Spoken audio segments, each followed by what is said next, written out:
I love you, Lord, and I lift my voice to worship you, oh my soul, rejoice. Take joy, my King, in what you hear. Let it be a sweet, sweet sound in your ear.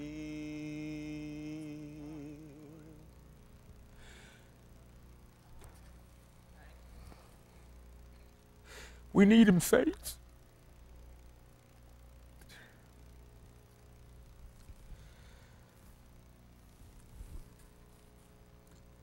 Sometimes when I'm conversing with him, and I'm going to do it in front of the congregation, I'm crying uncle. I'm crying uncle. Now, the guys know what that means. Uncle is when the guy put his hand behind you, put your hand behind your back, and he apply pressure. And he says, say uncle.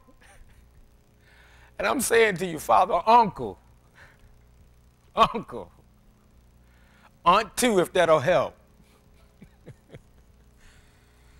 Oh, my. Oh, my. We're going to start in verse 10. No, verse 11. Verse 10, I want to do a little more study on that because of the terminology used. So we'll start with verse 11. It says, there is a type of people who curse their fathers and don't bless their mothers. There is a type of people clean in their own view, but not cleansed from their filth. There is a type of people, how haughty they look, utterly supercilious.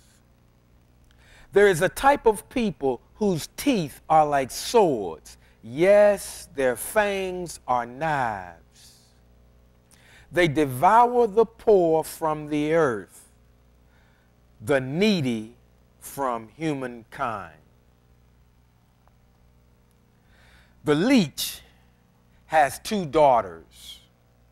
They cry, give, give. Three things are never satisfied. Four never say enough. Sheol and a barren womb.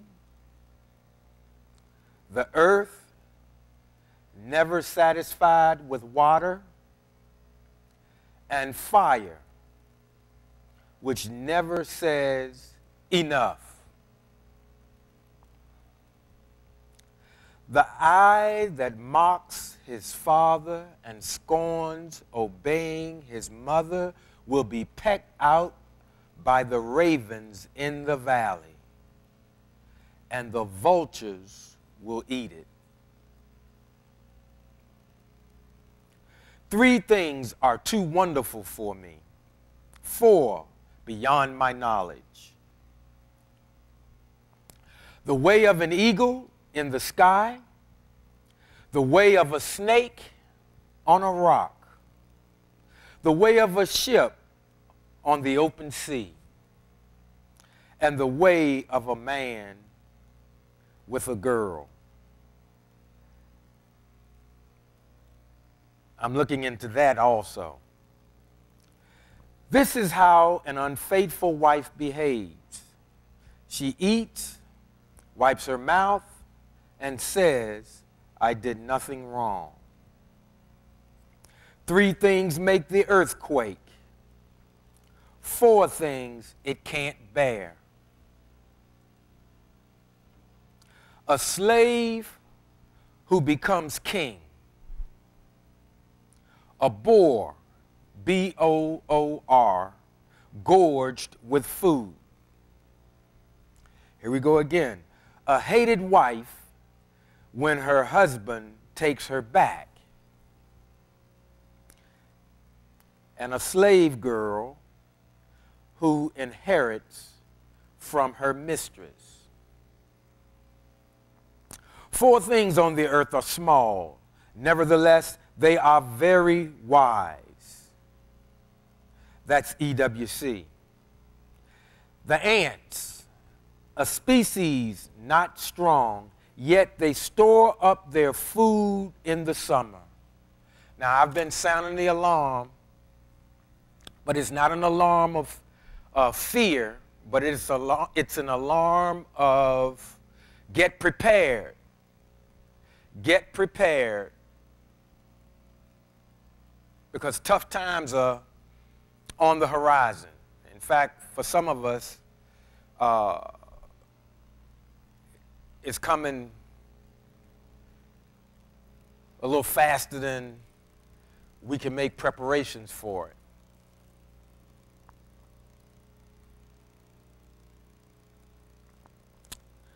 The conies, a species with little power, yet they make their home in the rocks. The locusts, who have no king, yet they all march out in ranks. And the spiders, which you can catch in your hand, yet they are in the king's palace. 3 things are stately in their stride, 4 of stately gait, and that's G-A-I-T, and that's the way you walk. Or when a man sits down, some guys try to take up as much space as they can. They like to spread their legs.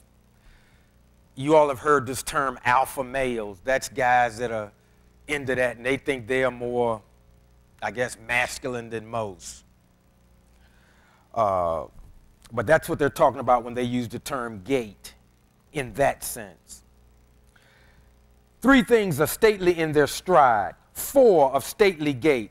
The lion, mightiest of beasts, which turns aside for none. The greyhound, the billy goat, and the king when his army is with him. 32. If you have been boorish, exalting yourself, or if you have been scheming, lay your hands on your mouth. For as pressing milk produces butter, and pressing the nose produces blood. Now, you do know that that means if you get hit in the nose. Because that's the only way you're going to, a nose is going to produce blood if it gets hit. And I know a lot of us think there's no violence in the Bible. There's a lot of violence in the Bible. For as pressing milk produces butter, and pressing the nose produces blood, so pressing out anger produces strife.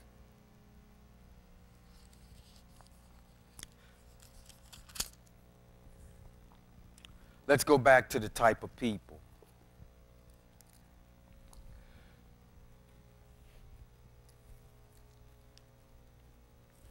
There's a type of people who curse their fathers and don't bless their mothers.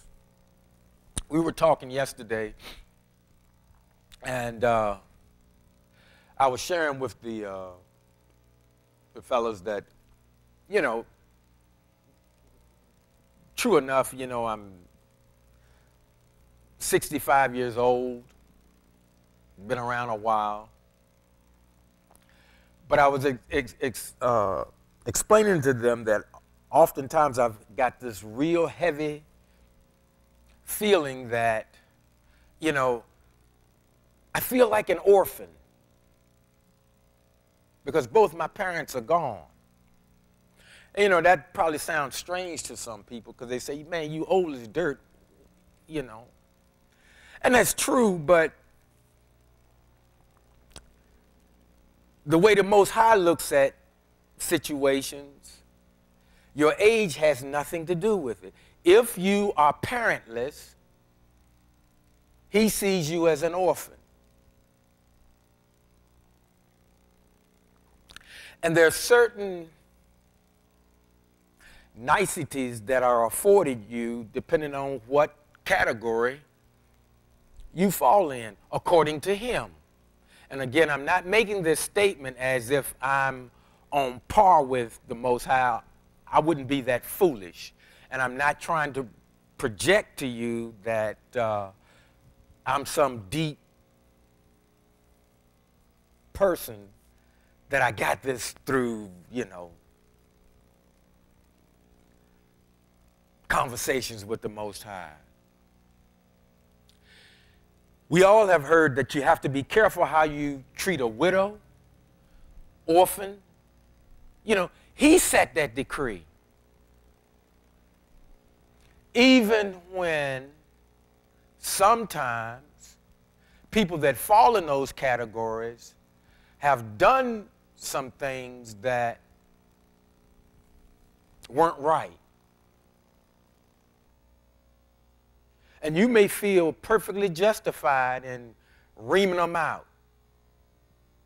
But we have to be careful how we treat certain classifications of people. In fact, we need to be careful how we treat anybody.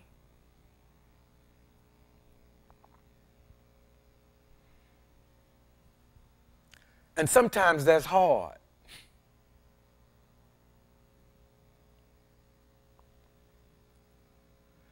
Even a person that has done something really that devastates you, and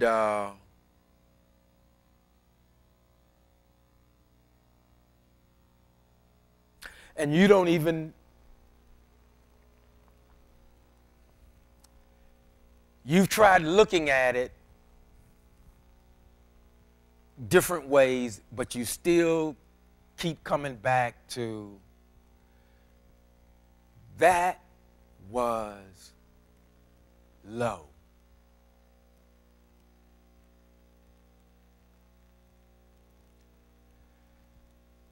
And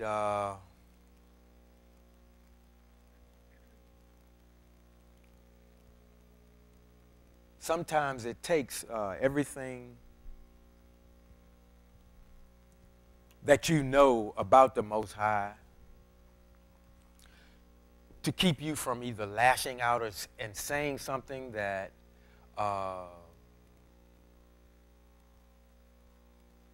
could make the situation more painful for you.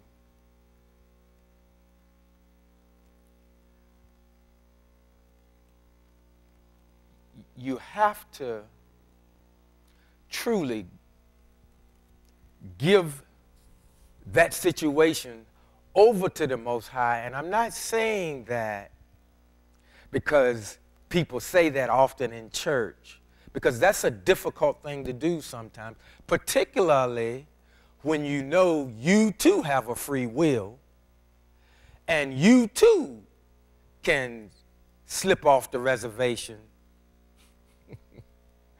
do some dirt, or eye for an eye, and then repent. Particularly when you're going under the guise of what we call Christianity. But you don't have that.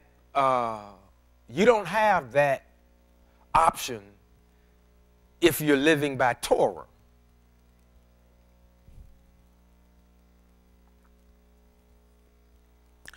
And in living by Torah, you even have to be careful how you rehearse the dastardly deed that was done, because in writings it's been stated that even when you complain about the injustice, if you go too far, what you actually do is begin to get the Most High to administer mercy toward that rascal. So when somebody pushes you to a point where you really want to choke them till their eyeballs pop out, but you don't want to kill them. But you want to inflict pain in their lives. The best thing to do is really keep your hand over your mouth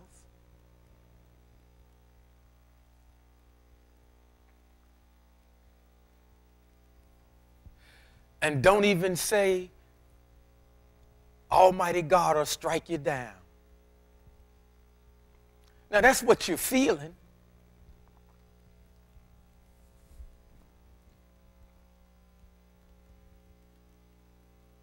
And we all know, he says, vengeance is mine, I will repay.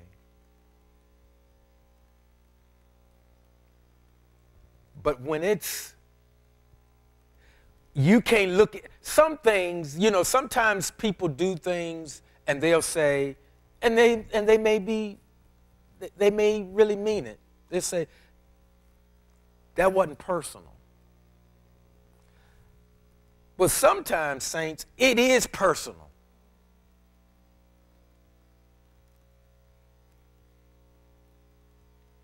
And so oftentimes you find yourself in a quandary as to, wait a minute now.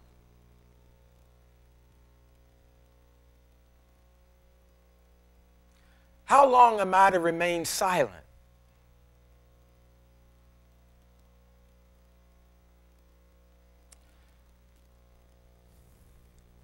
How long do I take the high road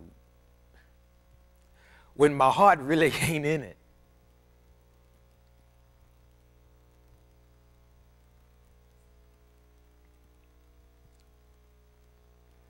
And you know, oftentimes, saints, people think that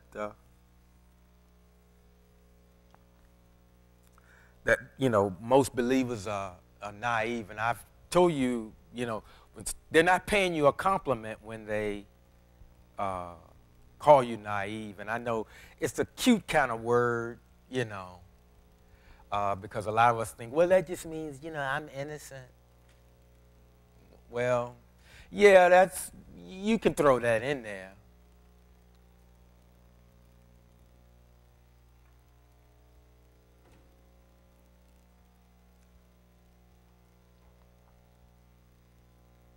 It's very difficult, but saints, we really do have to learn how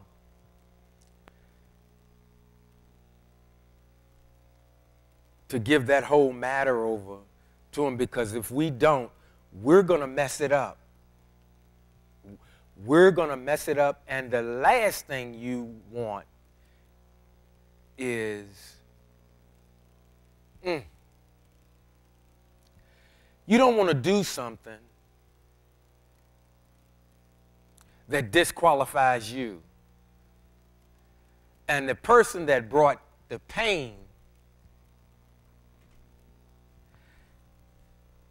I'm not going to say get away scot-free because he doesn't operate that way, but they aren't disqualified.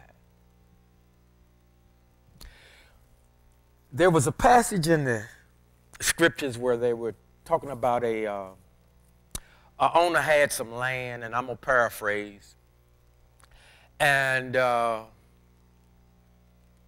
person came by. In fact, I'll use Donnie, and I'll use Greg. Greg got some land. Donnie came by, and Greg told Donnie he would give him $100 if he would help him move some rocks. Donnie said, okay, I can, you know, I can do that. And, you know, Donnie being the kind of guy he was, Donnie said, look, bro, I got some time. You keep your $100. Greg said, no, man, no, I gotta pay you for this. And so, no, I better, I'll be the bad guy again. I'm the one that Greg is going to pay $100 to move the rocks. It's 8 o'clock in the morning. I agreed, and I even told Greg he didn't have to give me the $100. 5 o'clock in the evening, Donnie comes by. Hey, what y'all doing? Man, we over here moving these rocks. And so Greg says, hey, Donnie, we almost finished, but man, if you help us, we could get this thing done a little faster, because I need to get home. Vern got dinner on the stove. And she get mad she don't get mad. She gets a little upset.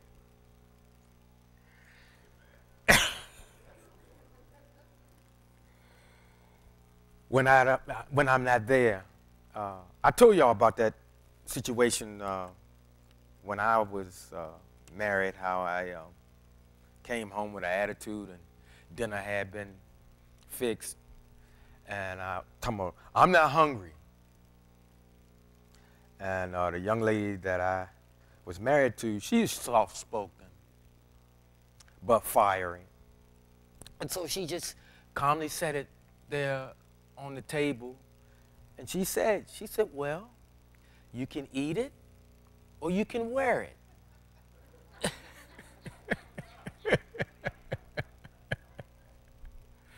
But getting back to the story,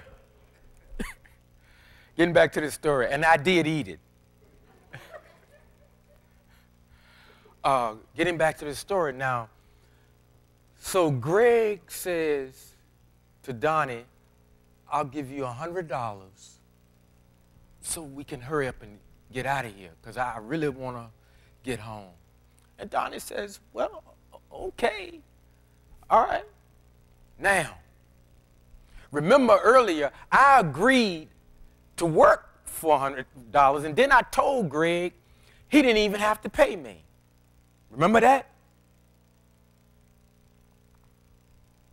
Now, I got an attitude with Greg and Donnie. Why?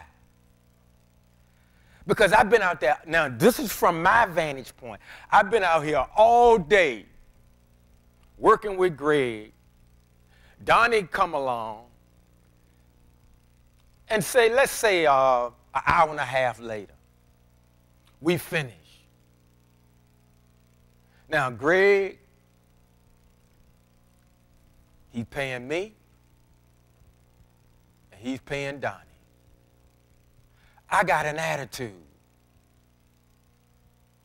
I feel like Greg was unfair to me. Now, remember now, I told him I would help him, and he didn't even have to pay me. But because of misunderstanding things in the scriptures, I got an attitude with Donnie. Donnie didn't come in and ask for the job. Greg asked him to help out.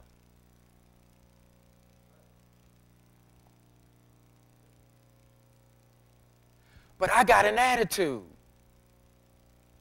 Saints, we do that to each other.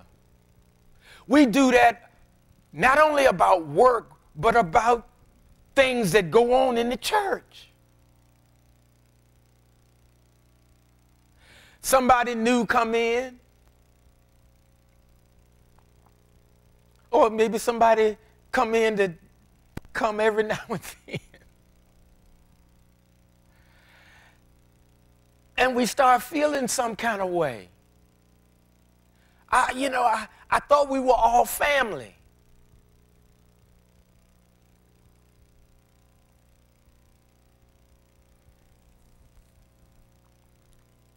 We got to work on our attitudes concerning one another, because I've told you in times past, we're going to need each other. We really are going to need each other. I'm not just saying that to be saying that in church. We are really going to need to know that we have each other's back, for real. Because some of our situations are going to change. My prayer is that they all change for the better. But depending on what the government does, it may not be.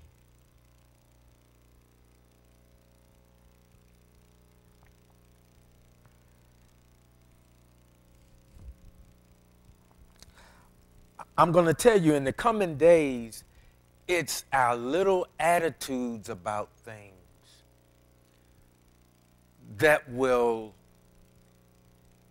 induce us to say things that we shouldn't say. And that's another thing that we do. We sometimes will make statements to one another that can be taken either as an innocent statement or can have underlying meanings that are negative in connotation.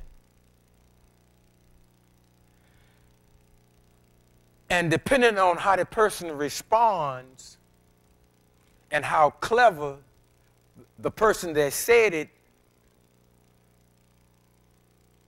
wants to be, that too can cause strife in the body.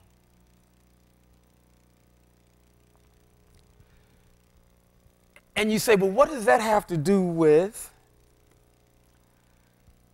the type of person who cursed their father and don't bless their mothers?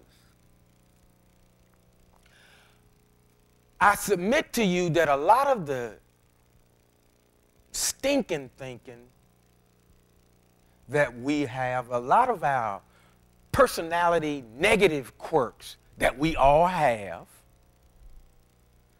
are a result of not taking full advantage of the conversations that you had with your mother or father. See, in dealing with your mother and father, that's how you learn how to deal with other people. Yeah, I know, well, hey, if you got siblings, yeah. But generally, a child usually tries to put their best efforts when they're talking to their mom and dad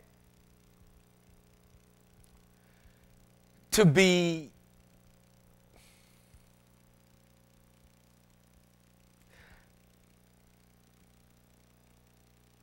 as receptive to being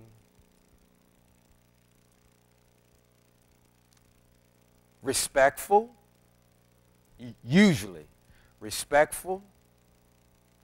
You usually try to be agreeable, even when you don't really want to do something. I mean, sometimes they'll say, you might be given some chores, and you say, yeah, well, yeah, I'll get to them. And sometimes they have to remind you, well, I mean now, not when you feel like it.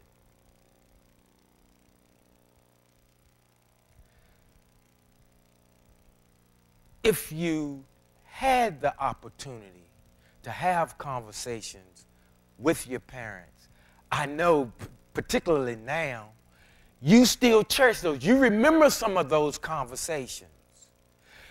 They help you even now if you had the opportunity to talk to them. They help mold and shape part of who you are even today if you took the time to have real conversations with them. You also learn some things not to do by watching their lives. See, all of us, we're teaching all the time what to do, what not to do. But our parents were the best example of that because that's who we kind of, kept our eye on. And, there's a void when they're not around anymore.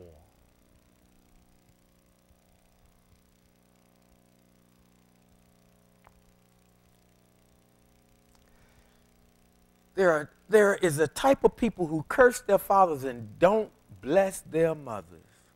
There's a type of people clean in their own view, but not cleansed from their filth.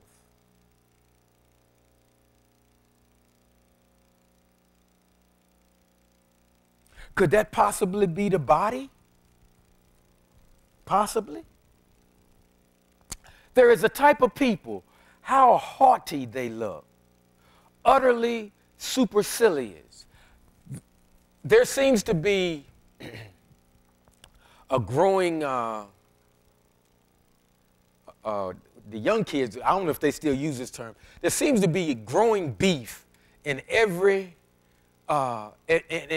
industry, even on the internet, on YouTube.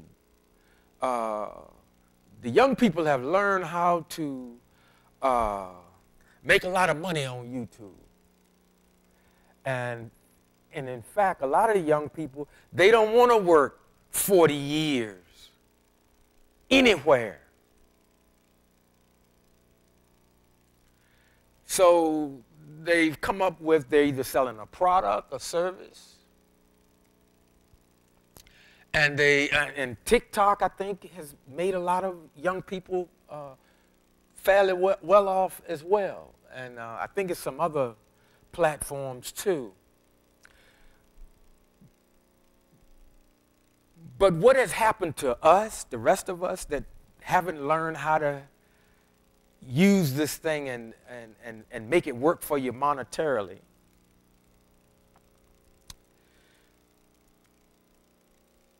When we were all told, stay at home, we're going to send you some money.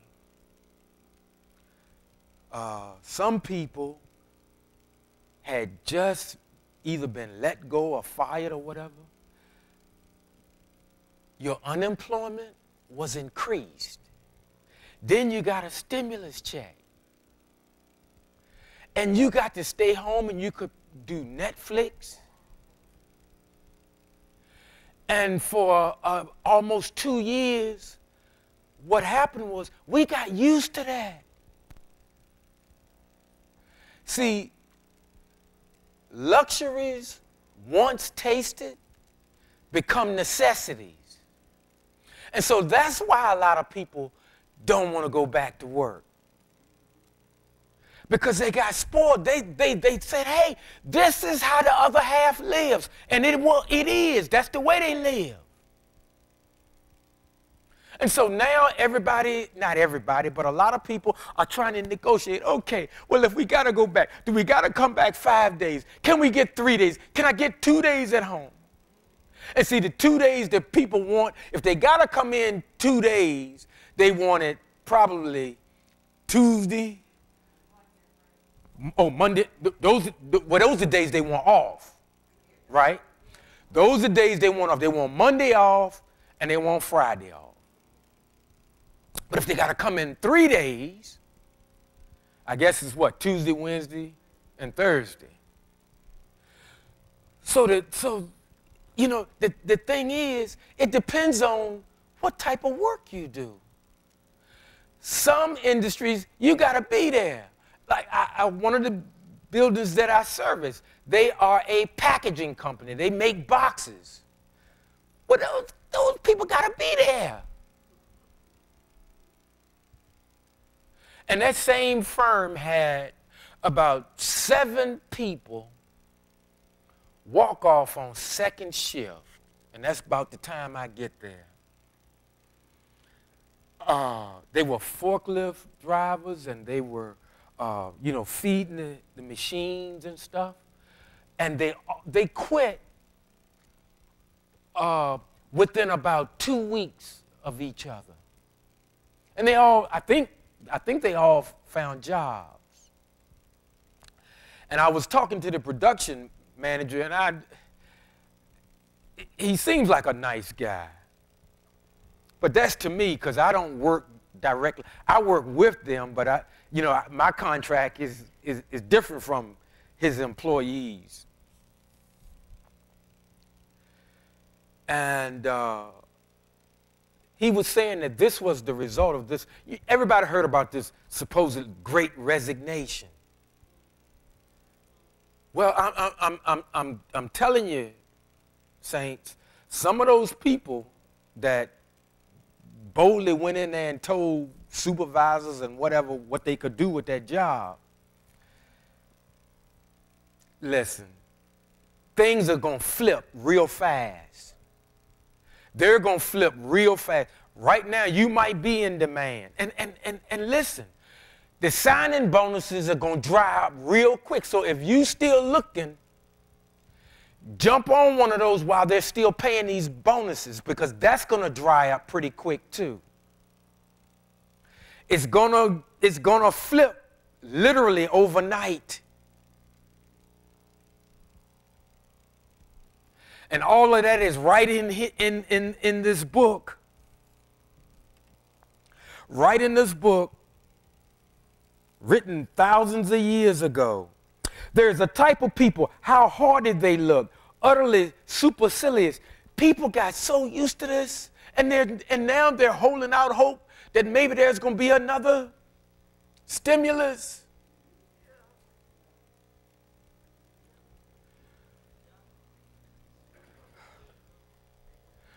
But guys, again, remember now, there's no free lunch. But if you get a check, please cash it. But be smart when you spend it. If you owe somebody, do right by them, please.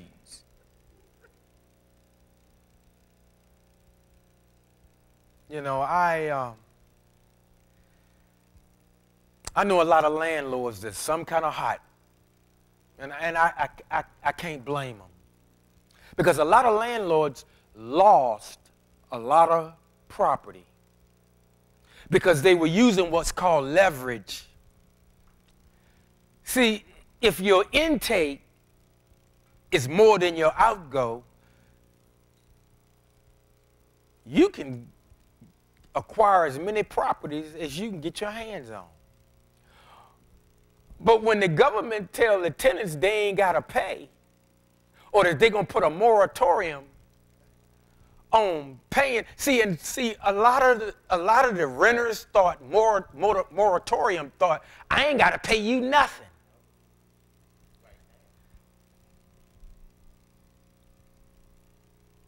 And guess what? They got an attitude. Now they mad. How do we react that way? What, you thought the ride was going to continue? Even when you go to the fair, you go to King's Dominion, eventually the ride come to an end. And I know you get a season pass. You just have to come back another day. But I'm sharing all this with you because, see, our attitudes, the wrong type of attitudes, we are digging our heels in. You know, see, a lot of people, a lot of tenants are thinking, well, God stepped in and I ain't have to pay nothing.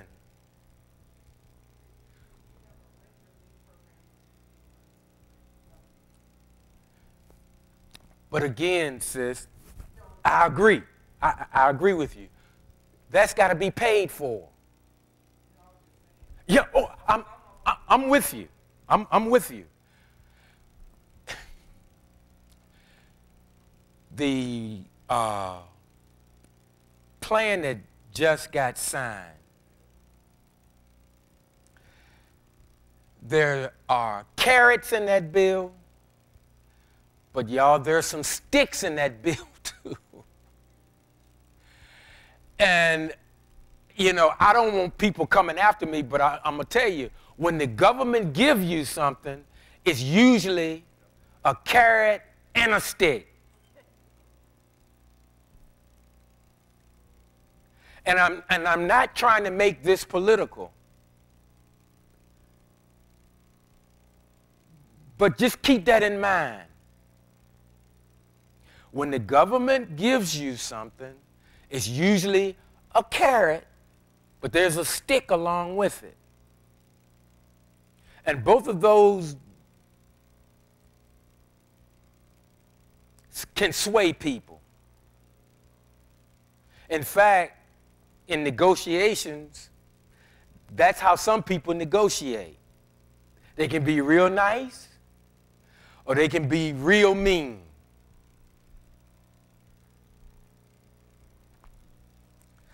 Let's see if there's another type of person. There's a type of people whose teeth are like swords. Yes, their fangs are knives. Now you mix all of the kind of people we just been talking about, and that's what's going to be out here. Some of them going to be looking for jobs. Some of them already have jobs. You work with people like that.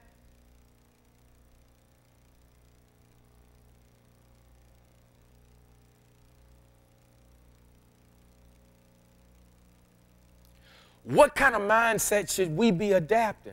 It's like, hey, Barry keeps saying, trouble coming, trouble coming. Pay your bills. Get your debt down as best you can. It's going to get a little rocky.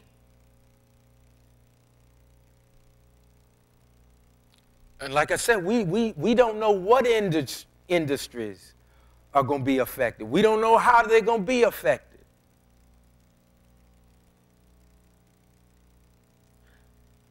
You know, hopefully we won't have to become roommates. I don't know. You know, but isn't that a rough time to find out? That'd be, well, my feelings be hurt. Greg and Vern said, Barry, we ain't got no room. Go to Donnie's house. And Sheila said, wait a minute, hold it. I just emptied the nest. Wow, she just confirmed she ain't got no room neither. I'm just messing with everybody. And I know I say that a lot, saints, but I'm serious. I'm serious. Now more than ever, all of us are going to find out how much we're loved. Really. Now, it may not be anything huge, but we're going to need a favor. And we're going to need a favor with no strings attached. See, that's when, we find out who we really are in turmoil. See, right now, we all breathing a little easy right now.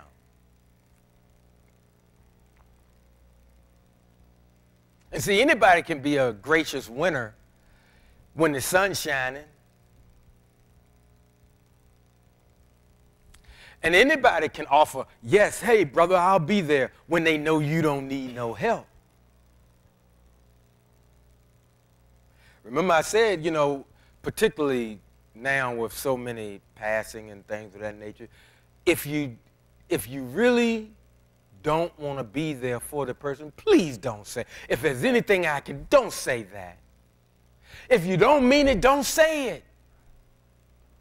Because at that time, that's what that person want to know. Do you really love me? Are you really going to be there for me?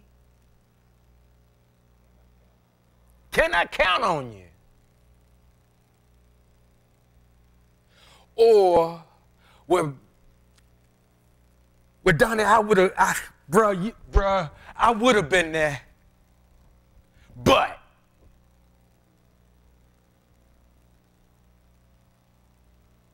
Just think about it for a minute. Just everybody look this way. You don't have to look at me. Just look at the number 14 on the thing. Don't nobody answer. But have you ever been in a situation, and it was dire, and you went to somebody that constantly barrage you with how much they love you and how much, man, I'm going to be there for you.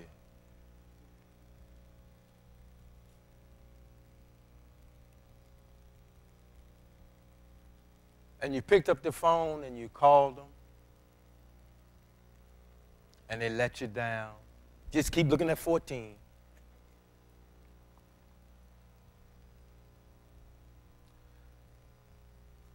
How did you really feel? Keep looking at 14. How did you really feel? Now, it don't have to be a church member. It could be somebody that you have considered, I don't know, a lifelong friend or whatever. Y'all supposed to be boys, or y'all supposed to be girls, y'all supposed to be tight. And let me add one more thing. See, when you said you would be there, you meant it. And guess what? You had plenty of opportunities to be there. See, because that type of person, they don't ask you just once. They have asked you repeatedly during the relationship or friendship or whatever it is. And you started thinking, I think they're going to be there. Let me call them. And you weren't keeping score. I said what I said because when you give your word, you mean it. Because you're wise enough to not give your word if you don't mean it. So that's when you go, hey, how you doing? And you don't even ask that if you're really not ready to help. Because if you've had this happen to you, you ask somebody, hey, how you doing? Some people will respond, do you really want to know, or are you just being polite? Now, they gave you an out. Keep looking at 14. What did you say when they said that to you? Were you really honest and said, well, yeah, really, I was being polite? But did you look in their face and you saw, oh, trouble? So then you're going, look, I got a few minutes. Talk to me. You know, keep looking at 14. See, we're going to have an opportunity to prove to ourselves and confirm to the Most High that we mean what we say, and we say what we mean. And that's something, that was the last thing my mother said to me before she took me in the back. This was my first day here. Took me in the back, put a broom in my hand. Oh, no, she said that on the way down here. She said, listen.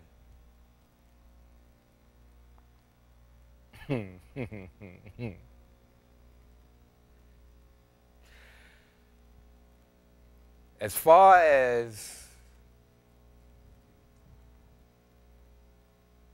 the people at the church, and she said a certain segment, she said, listen, because like I've shared with you before, my mother used to hear a lot of my conversations on the phone. I didn't know she was eavesdropping, but that was her house. So she said, say what you mean and mean what you say. I knew exactly what she meant. And saints, that's where we got to be.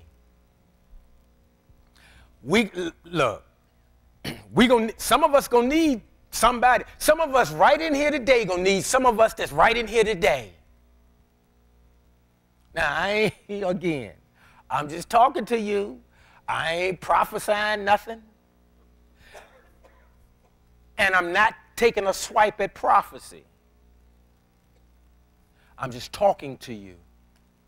I'm trying to get you to realize something's coming down the pike for real. And I need to make some changes. And I need to make some changes now. And once I get to where I think my situation's stable, which, let me tell you, it ain't, but mine either. So I'm not saying your situation ain't stable, but my situation, no. All of us in here are in the middle class. That's who's going to get hit the hardest. All of us in here are middle class, and I don't care if you make $500,000 a year, if you got to go to work and you get a paycheck,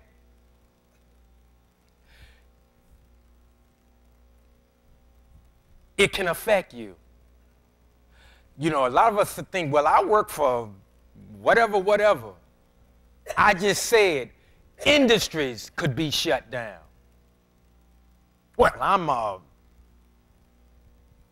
high muckety muck. So?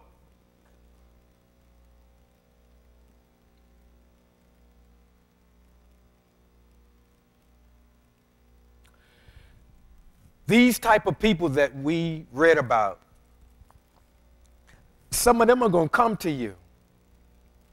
People who have cursed their fathers and don't bless their mothers. People clean in their own eyes, but not cleansed from their filth. Haughty people. I mean, people that think they got it all together. Don't they just, you just want to smack some of them.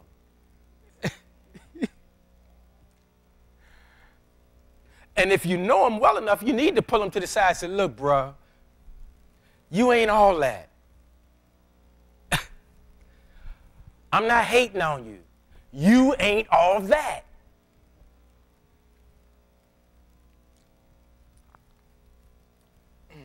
And they might say, well, Barry, you ain't either. I said, I know that.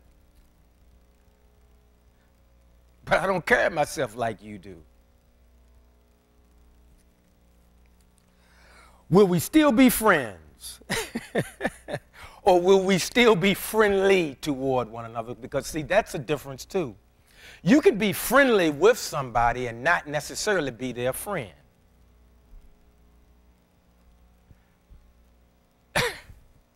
Church folk fall in that category.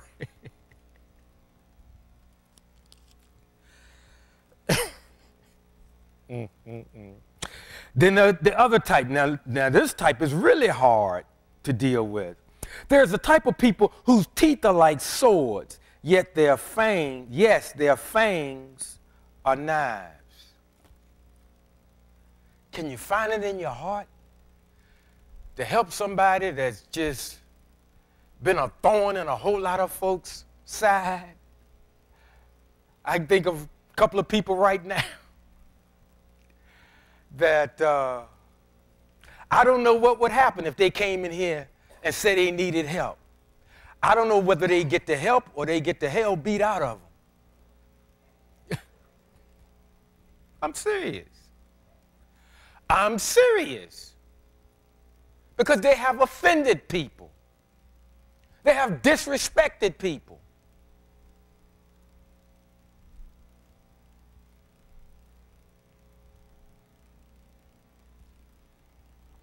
But you know, the funny thing about that, if there is a funny thing about it,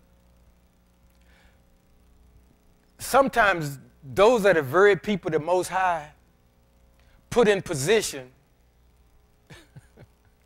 that might end up doing something good.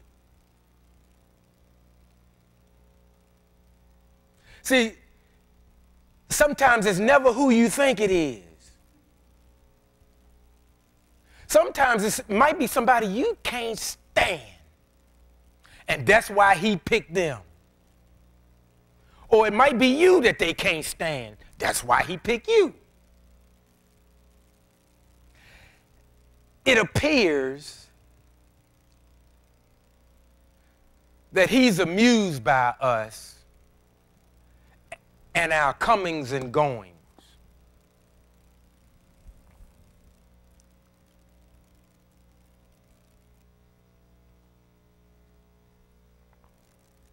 I don't want anybody to be fearful because, like I said before, these turbulent times aren't just coming to America. They're coming all over.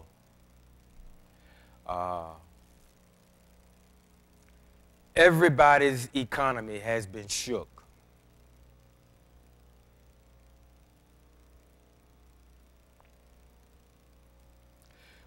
We're going to need each other. And we're going to need brothers and sisters to be real. And we're going to have to tolerate each other long enough so we can get to the other side, and then we can pick up our little petty differences once the storm is past, if you want to do that. But hopefully, through this turmoil, we really will develop love for one another, real love, to where we